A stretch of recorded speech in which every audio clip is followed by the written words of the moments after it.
Une animation inhabituelle, des sirènes, des gyrophares, des bruits de tir. Heureusement, les riverains ont été prévenus. Il s'agit d'un exercice de la police nationale. Le scénario est simple. 2 terroristes ont pris des otages dans un espace culturel. L'espace ici est un cinéma du centre-ville. Le choix de ce site, évidemment, n'est pas innocent. C'est une grande concentration de personnes où, évidemment, la possibilité d'un passage à l'acte est envisageable. Un entraînement qui est devenu habituel partout en France, dans chaque département, car les actes terroristes, par définition, peuvent arriver n'importe quand, n'importe où. Il serait faux de croire que les petites villes de province ne risquent rien.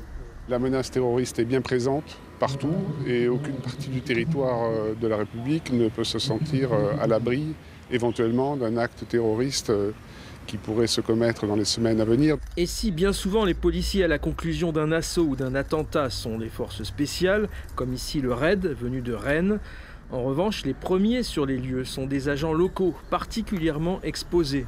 C'est eux les primo-intervenants, donc ce sont toujours eux qui sont les plus en danger.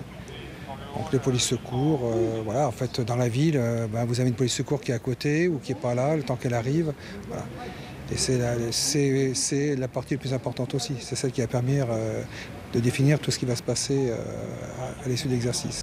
Bilan de l'opération, les 2 terroristes ont été tués dans la fusillade et les otages libérés.